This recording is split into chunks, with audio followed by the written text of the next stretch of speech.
오늘 말씀을 통해서 하나님의 나라를 함께 보도록 하시겠습니다. 하나님의 나라란 천국을 말하죠.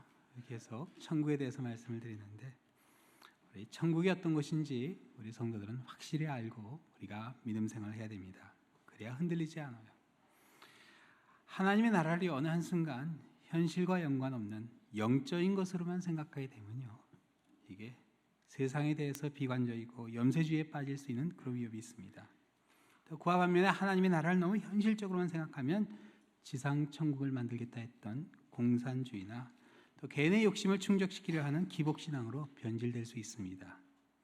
이 말씀을 통해 과연 우리가 하나님의 나라를 어떻게 봐야 되는가? 우리 보시겠는데 예수님께서는 항상 하나님의 나라를 비유로 말씀해 주셨습니다. 그래서 복음서에 보면 총 37개의 비유가 나옵니다. 오늘은 그 중에 2개를 보시겠는데요.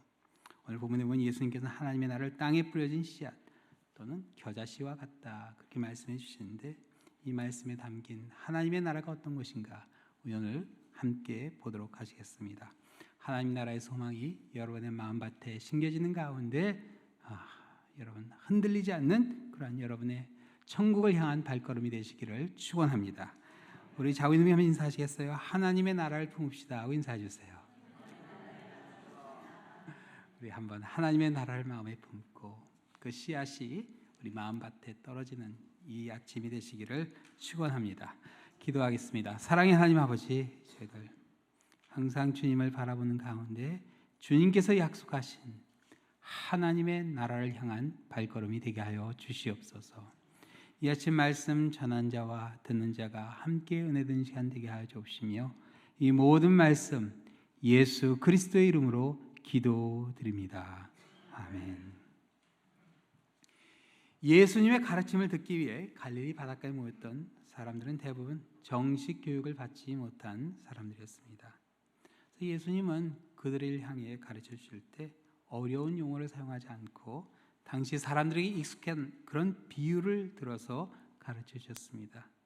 갈릴리 바다에서 매일 물고기를 잡던 남편들, 또 집에서 열심히 살림하고 또 아이들을 돌보고 밭일을 했던 부인들, 그리고 심지어 갈릴리 바다 주변 넓은 들판에서 뛰놀았던 아이들까지도 하나님의 나라를 쉽게 이해할 수 있도록 항상 비유로 예수님께서 말씀해 주셨어요. 그래서 이러한 예수님의 의도가 오늘 본문 33절에 이렇게 나옵니다. 예수께서 이러한 많은 비유로 그들이 알아들을 수 있는 대로 말씀을 가르치시되, 그들이 알아들을 수 있는 대로, 어려운 말을 사용하는 것이 아니라 정말 어른에서 어린아이에 이르기까지 다 하나님의 나라를 알아들을 수 있도록 예수님께서 아주 알아듣기 쉬운 비유로 설명해 주셨습니다. 오늘 본문에는 그 하나님 나라의 비유 중 2개가 나오는데, 하나님 나라가 무엇과 같다 하셨죠? 마치 씨를 땅에 뿌림과 같다, 그리고 겨자씨 하늘과 같다 그렇게 말씀하셨어요. 이 2 비유에 담긴 하나님의 나라의 진리, 이 무엇인지 오늘 함께 보시겠는데요. 첫 번째로 하나님의 나라는요, 우리의 도움이 없이 스스로 세워지는 나라입니다. 우리 한번 따라 하시겠어요? 스스로 세워진다. 하나님의 나라는요, 스스로 세워져요. 그래서 오늘 보면 26절에 보면요, 하나님의 나라는 사람이 씨를 땅에 뿌림과 같으니, 그래서 씨앗을 뿌리는 일은 여기 보면은 하나님의 나라를 선포하는 일이 됩니다. 이걸 전도 또는 선교라고 하는데요, 성도는요 항상 이 씨 뿌리는 이 책임이 있음을 기억해야 돼요. 그래서 하나님의 나라가 오고 있음을 선포해야 됩니다. 이게 기독교의 핵심 메시지가 됩니다. 그래서 오늘 우리 선교팀 이제 선교 준비를 하는데 그렇습니다. 선교지에 가면 하나님 나라를 선포하고 와야 돼요. 봉사만 열심히 하고 돌아오면 사실 밭에 나가서 씨를 뿌리지 않고 그냥 돌아온 거나 마찬가지가 돼요. 우리 선교팀원들 이제 아틀란타에 가서 우리 사역을 할 때 그 장애우들에게 하나님 나라의 그 복음을 선포하고 또 하나님 나라를 보여주고 오는 역사 일어나게 되기를 우리 주님의 이름으로 축원합니다. 또 우리 성도들은 우리 선교팀이 그러한 하나님 나라를 선포하고 올 수 있도록 담대히 선포할 수 있도록 기도해 줘야 됩니다. 사도행전 17장에 보면 사도 바울이 하나님의 나라를 제대로 선포하지 못했던 사례가 하나 나와요. 사도 바울이 그리스 반도 북쪽에 이제 빌립보 그리고 데살로니가 베레아 사역을 마치고 베레아 사역 가운데 어려움이 있어서 혼자서 아덴에 내려오게 됩니다. 근데 아덴에 내려온 사도 바울에게 당시 최고의 지성인들이 모여 있었던 아덴의 아레오파고에서 설교를 할 수 있는 그런 기회를 얻게 돼요. 절호의 찬스였어요. 그 당시 헬라 문화권에 있는 모든 지성인들, 최고의 석학들이 다 모여 있는 바로 그 자리였습니다. 그래서 그랬는지 바울이 상당히 신경을 많이 썼습니다. 정말 자신이 알고 있는 걸 모든 걸 다 동원한 것 같아요. 사도행전 17장에 그 설교 전문이 나와 있는데요. 보면은 알지 못하는 신에서 시작해서 창조주 하나님 이야기를 하고 헬라 철학자들의 말까지 인용해 가면서 회개의 필요성을 이야기하고 예수 그리스도의 부활을 증거로 제시하게 됩니다. 근데 그 설교에 가장 결정적으로 그만 하나님 나라를 선포하는 일을 못하게 돼요. 빌립보에서는요, 간소에게 주 예수를 믿으라, 그리하면 너와 내 집이 구원을 얻으리라, 딱 이 한마디 했습니다. 그런데 그 간소의 집이 예수님을 영접하고 구원을 받게 돼요. 그런데 그만 아덴에서는 그 말을 못했습니다. 참 안타까운 일이지만 사도 바울이 방문한 그리스도 주요 도시 중에 아덴에만 유일하게 교회가 세워지지 못했습니다. 농부가 밭에 씨앗을 뿌리듯이요, 우리는 천국 복음의 씨앗을 뿌려야 돼요. 이 씨앗을 뿌리지 못하면 아무 소용이 없습니다. 근데 여기 비유에 보면 한 가지 더 기억해야 될 내용이 있는데, 농부가 씨앗을 뿌리긴 해도 자라게는 하지 못한다는 사실이에요. 본문 27절 내용이죠. 우리 함께 보시겠어요? 그가 밤낮 자고 깨고 하는 중에 씨가 나서 자라되 어떻게 그리 되는지는 알지 못하느니라. 땅이 스스로 열매를 맺되 처음에는 싹이요 다음에는 이삭이요 다음에는 이삭에 충실한 곡식이라. 제가 화면에 이렇게 한 알의 그 씨앗이 싹이 나서 또 이삭까지 맺는 그 쭉 과정을 보여주는 그림을 하나 실어놨는데요. 저렇습니다. 저 한 알의 씨앗이 저렇게 이삭이 되기까지, 열매가 맺기까지, 물론 농부가 물도 주고 잡초도 뽑아줍니다. 그러나 그거는 수확에 도움을 주는 일이고 실제로 그 씨앗을 자라게는 못합니다. 농부가 나가서 보니까 이게 좀 천천히 자라는 것 같아요. 조금씩 뽑아줘요. 그럼 더 빨리 자랄까요? 아니죠. 그럼 죽습니다. 기다려야 돼요. 하나님께서 하신 일이에요. 하나님의 나라 또한 마찬가지입니다. 우리의 힘으로 하나님 나라를 세운다 생각하면 절대로 안 됩니다. 성경에 보면요, 고린도 교회 교인들이 어느 한순간 자기들이 힘을 모아서 교회를 세운다 생각했고, 그런 생각이 그 교회를 얼마나 힘들게 하고 어렵게 했는지 우리 성경을 통해 보게 됩니다. 교회 안에요, 파당이 만들어지고 화평이 깨지고 말았어요. 사랑하는 성도 여러분, 교회는 하나님이 세우십니다. 그래서 고린도전서 3장에 보면 사도 바울이 고린도 교회 교인들에게 이렇게 권고했습니다. 나는 심었고 아볼로는 물을 주었을 때 오직 하나님께서 자라게 하셨나니 그런즉 심는 이나 물 주는 이는 아무것도 아니로되 오직 자라게 하시는 이는 하나님뿐이니라. 심는 이나 물 주는 이는 어때요? 아무것도 아니로되 오직 자라게 하시는 이는 하나님뿐이니라. 랄리 한 장로교회를 자라게 하시는 분은요, 하나님이십니다. 지난 45년간 역사하신 하나님의 열매가 바로 지금 우리가 보고 있는 랄리 한 장로교회입니다. 우리는 그저 물 주고 잡초를 뽑는 일을 했을 뿐입니다. 그런데 그런 일은요, 아무것도 아니라 했습니다. 아무것도 아닙니다. 하나님의 나라는 하나님이 자라게 하고 하나님께서 세우세요. 그러나 우리가 해야 할 일은 씨를 뿌리는 일입니다. 우리가 나가서 열심히 씨를 뿌려야 돼요. 천국 복음을 전해야 됩니다. 전파해야 돼요. 이게 바로 우리가 해야 할 일이에요. 그래서 성도는 씨 뿌리는 일을 소홀히 해서는 안 됩니다. 그래서 시편 126편 6절에 보면요, 울며 씨를 뿌리러 나가는 자는 정령 기쁨으로 그 단을 가지고 돌아오리라는 약속의 말씀이 있어요. 씨를 뿌려야 돼요. 데살로니가 전서에 보면요, 사도 바울이 씨 뿌린 자의 보람을, 기쁨을 느끼는 내용이 나오는데요, 데살로니카에 세워진 교회는 너무나 모범이 되는 그런 교회였습니다. 그래서 데살로니가 전서 1장 7절 또 8절에 보면 이렇게 사도 바울이 그들을 칭찬했습니다. 그러므로 너희가 마게도냐와 아가야에 있는 모든 믿는 자의 본이 되었느니라. 이 데살로니가 교회 교인들은요, 그 지역에 있는 모든 교회들의 본이 되었어요. 주의 말씀이 너희에게로부터 마게도냐와 아가야에만 들릴 뿐 아니라 하나님을 향하는 너희 믿음의 소문이 각처에 퍼졌으므로 우리는 아무 말도 할 것이 없노라. 너무나 모범적인 교회였어요. 저는 기도합니다. 우리 랄리 한인 장로교회가 이런 모범이 되는 교회로 세워지기를. 사람들이 이 랄리 지역을 생각하면 그 교회 교인들 참 신앙이 너무 좋다, 보고 배워야 된다 하는 그런 모범이 될 수 있는 교회가 된다면 그보다 더 큰 하나님께 돌릴 수 있는 영광이 없다 믿습니다. 이렇게 모범적인 교회가 어떻게 세워졌죠?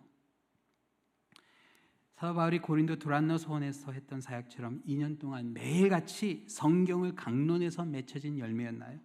아니었습니다. 바울이 데살로니카에 있었던 시간은 불과 3주였습니다. 정말 씨앗만 심고 떠났어요. 간신히 씨앗만 뿌리고 떠났어요. 그런데 그 뿌려진 씨앗이 싹이 나고 잎이 나고 너무나 놀라운 열매를 맺게 됩니다. 그 지역에 가장 모범이 되는 교회가 되게 돼요. 오히려 사도 바울이 그렇게 심혈을 기울였던 고린도 교회는 싸우고 분쟁이 일어나고 난리가 났는데 이 데살로니가 교회는 그 지역의 모범이 된, 그 아가야 지역의 전체의 모범이 되는 그런 아름다운 교회로 세워지게 됩니다. 여러분, 신앙생활하며 가장 기쁜 일은요, 하나님의 은혜로 교회가 성장하는 모습을 보게 될 때, 우리가 뭐 노력해서 열심히 해서가 아니라 하나님께서 일을 이루실 때 그 가운데 감사와 기쁨이 더하게 됩니다. 씨를 뿌리는 가운데 자라게 하시는 하나님의 권능을 증거하시며 하나님 나라를 함께 꿈꾸게 되시는 이 자리에 계신 모든 성도님들이 되시기를 우리 주님의 이름으로 축원합니다. 우리 두 번째로, 하나님의 나라는요, 시작은 미미해도 놀랍게 확장합니다. 한번 따라 하시겠어요? 놀랍게 확장한다. 천국은 마치 겨자씨 하늘과 같다 이야기했어요. 이 겨자씨가 어떤 것인지 제가 화면에 한번 보여드리겠습니다.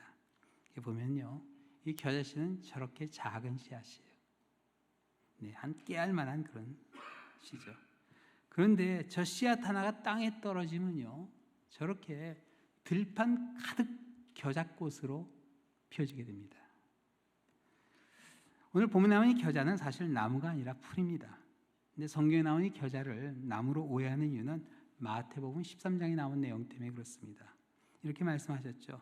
또 비유를 들어 이르시되 천국은 마치 사람이 자기 밭에 갖다 심은 겨자씨 하나 같으니 이는 모든 씨보다 작은 것이로되 자란 후에는 풀보다 커서 나무가 되매 공중의 새들이 와서 그 가지에 깃드니라.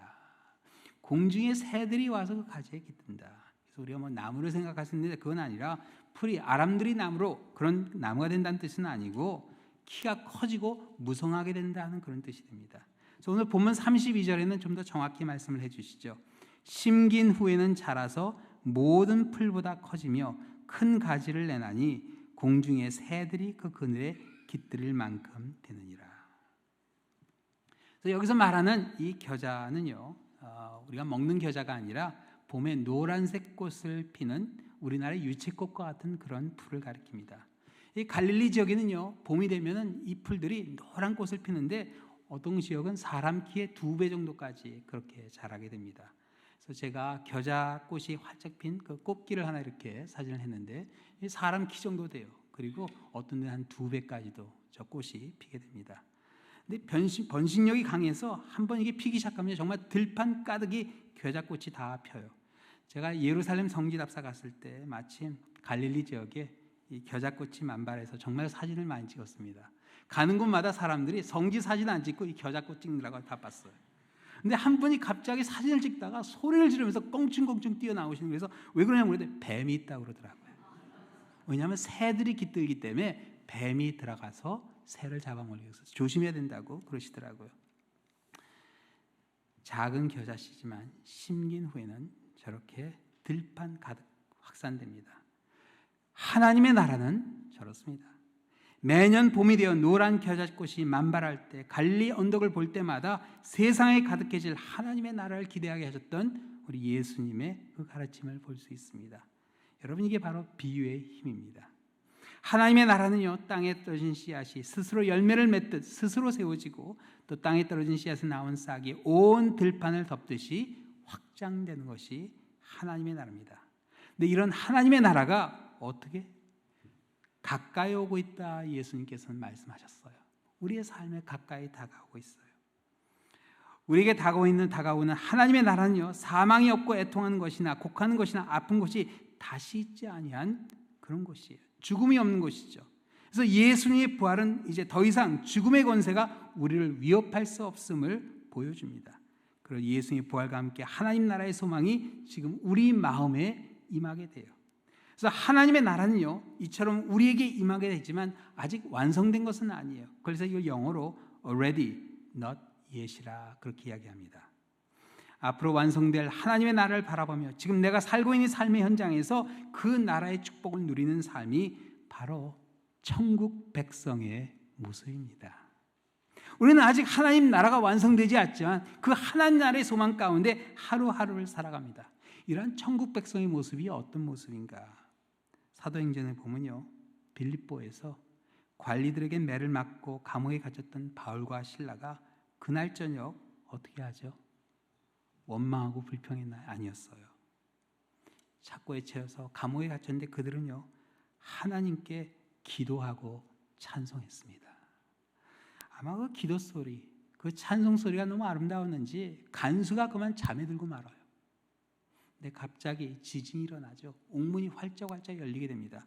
졸다가 깬 간수는 옥문이 열려 있는 것을 보고 죄수들이 다 도망간 줄 알고 자결을 하려고 했어요. 왜냐하면 죄수가 도망가면 간수는 자기 생명으로 그걸 갚아야 됐기 때문에 고문당하 죽느니 차라리 그냥 죽어버리자 그러고 있었는데 바울이 감옥 안에서 그걸 말리게 되죠.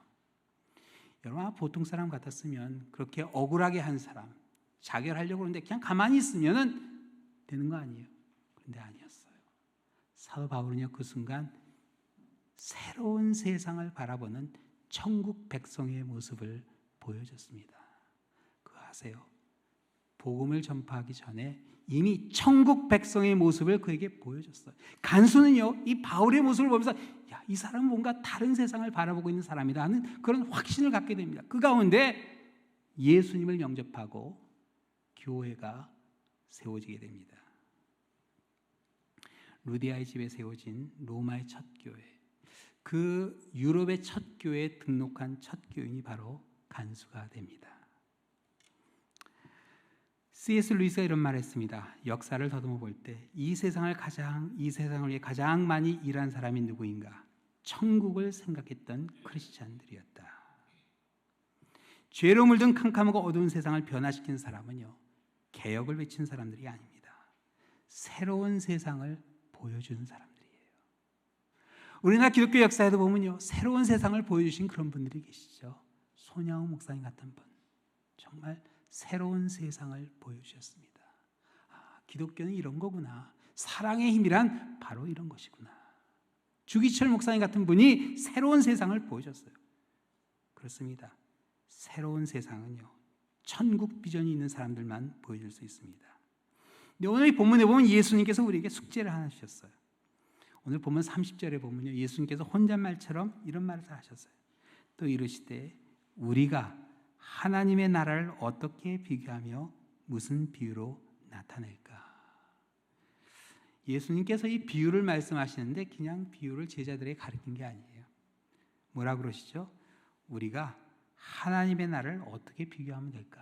이 말씀을 하시면서 제자들로 하여금 하나님의 나라를 같이 생각하게 하셨어요. 그렇죠? 제자들도 한번 생각해 보게 돼요. 예수님이 지금 방금 하나님의 나라는 씨앗과 같다 하고 또 겨자씨와 같다 했는데 하나님의 나라는 어떤 것일까 생각하게 됩니다. 사랑하는 성도 여러분, 하나님의 나라를 어떻게 비교하며 또 무슨 비유로 나타내면 될까요? 예수님께서는 하나님의 나라를 무슨 신비한 이상을 봐야 된다고 그렇게 말씀하지 않으셨어요.